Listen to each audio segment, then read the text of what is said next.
2 o'clock Flub Up Friday. I hope everyone is having a great day today. And yeah, we're finishing up today. On our Fridays, it's Flub Up Friday, where I go through and I do things the wrong way on and maybe spray too much, maybe some things that you might be doing if you're first starting out. So hopefully you'll learn by the mistakes and we can perfect our airbrushing. So if you get a chance, go back and look at actually the 10 I did it and the 11 I did it as well. So right now, all I have on my face is the peach color corrector. And so now I'm going to go in and finish the airbrushing so I can look good. Hey, Jody, how are ya? I also did my makeup with the shade 9 to show you on the 11 o'clock, to show you the difference of how to spray the correct way versus the wrong way. And so hopefully that's very helpful for you. Now I'm going to go in, I'm going to grab my shade 3 and shake it up.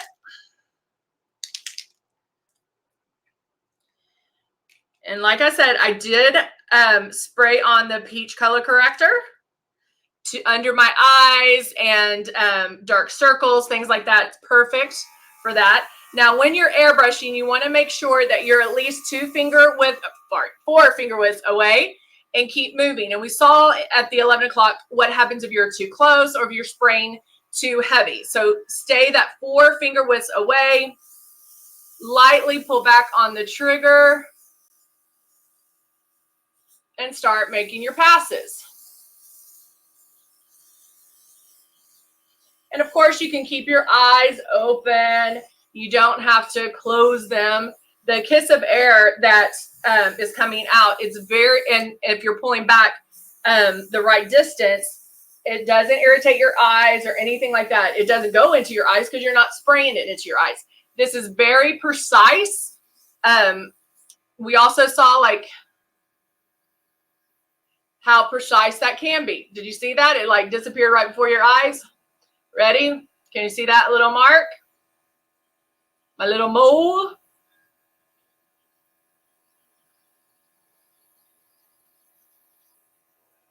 And bam, well, that one didn't do too well.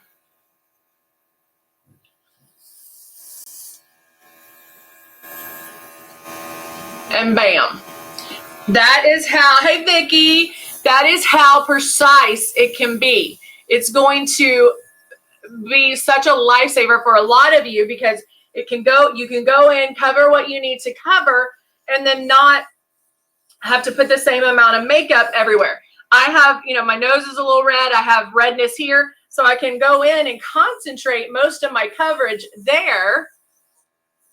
And I can just make a couple of passes to even everything out. Hey, Robin. So it's really easy to use. It does take some practice, and we're very upfront about that. You might not be an expert the very first time you use it, but just keep practicing because practice does make perfect. And of course, you do want to come back to our live chats so you can, maybe learn a few things, see how different, how we apply different things. If you have questions about certain makeup, that's what this is for as well. So I tell you anything and everything I know, I'm going to share with you. All right. So now I'm going to get it's Friday. Maybe I don't want to wear as much makeup. So I'm going to go in because in this week, we've done kind of a minimalist, how to look presentable in a short amount of time. And so I'm going to do some sculpting with my sculpting palette. And it doesn't have to be a lot, guys. I mean, you don't have to, do all this stuff. You can be just a little bit like today when I was sharing with you guys, I grabbed a concealer that was way too light. Well, instead of taking it off and re-airbrushing and blah, blah, blah, I just went in with my Cut 1 palette and kind of darkened it up a little bit where I didn't have to do that. What is glow used for? Glow is a highlighter, but it does not have a shimmer to it. So You can use it to highlight underneath the eyes. Also, if you need to lighten some of your foundations, you can mix it in or mix it in with the blush. So you can definitely, kind of play with that. See, I got a little mark on my forehead. I'm just taking it off. Okay. The other thing I did is, hey, Amy, is I just went in and did this with my eyes of what was left over on my brush, just to give my eyes a little more dimension. So those are all little things that we can do. I'm now going to take Pounce, which is our lipstick. And this is one of my favorites. And I'm going to put it on my hand. So I have it right there. And then I'm going to take my blush brush. And I'm just wiping that in my hand. And adding that to my lid. Or to my cheeks. Whatever those things are called. I can do the same thing with the eyes. Okay, those are little things that I can do to save me time. I could, of course, add that to my lips. I actually just have blush on my lips, the blush topper. Hey, Muzette, how are you? And so those are real, those guys, those are so, we can do things so simple. It does not have to be a big, big makeup guru type thing. We can use things like the lipstick I just used for my blush. I like that color. I saw Sir John do it, so I did it. It's so easy. Just look at colors. I tell you this all the time. Look at colors. Now with the eyes, I did a little bit of bronzer, or the sculpting palette, and then I did a little bit of the lipstick, the blush that I have on. And then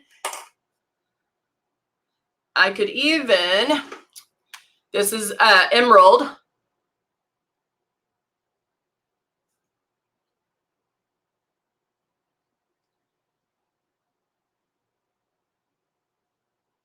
And look how that just will, bam.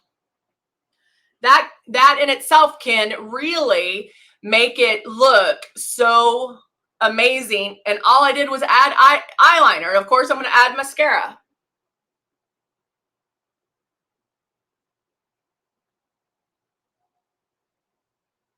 And I'm just lightly, you can see how I'm holding it.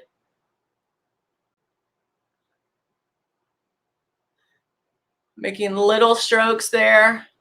I try not to pull on my lid, but this goes on so effortlessly that you don't get the hiccups, you don't get the speed bumps.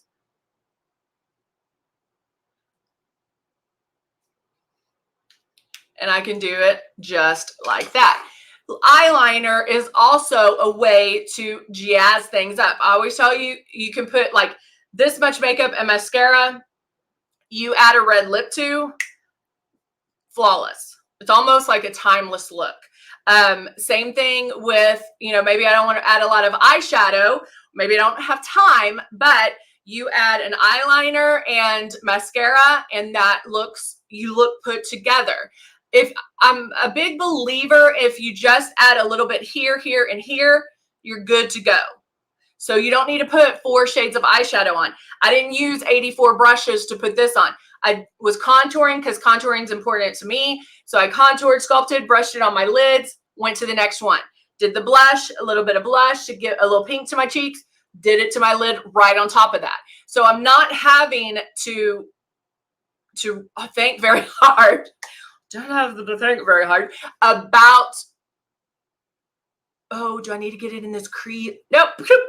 Just brushing that color on. And then you throw mascara on and bam, you are good to go. All right.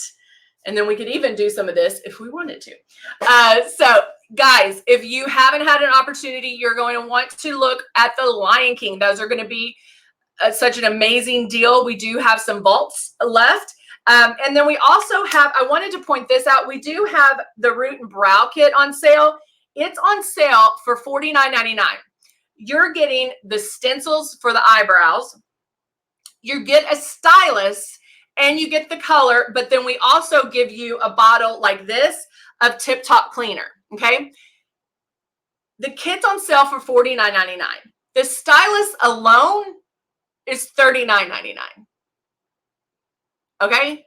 And that brow kit is thebomb.com because it is a brow and root kit. You can airbrush your brows on, and then you can also, my roots are coming out. So you can also do the roots. It's really amazing. If you put your hair in a ponytail and you can see some of your scalp or maybe some roots, just fill that in with the airbrush. And now you have an extra stylus. So it is really, really amazing. Jody, did you get your Lion King? You're gonna love it. Love it. I use it every day. And I used Nala yesterday, and I really like that color. It's like an antique gold, and it is beautiful. So there you go, guys. There it is in a nutshell. And so do what I tell you every single day. Practice, play with it, experiment with it, and have fun. This is not stressful. Worst case scenario, you wash it off. What Musette says is soap and water. Just wash it off. All right, guys. Well, Jody, okay, good. You need to get it, girl. It is beautiful. You're going to love it. All right. I will see you soon. Have a wonderful weekend. I'll be back here Monday, 10, 11, and 3. All right. See you then.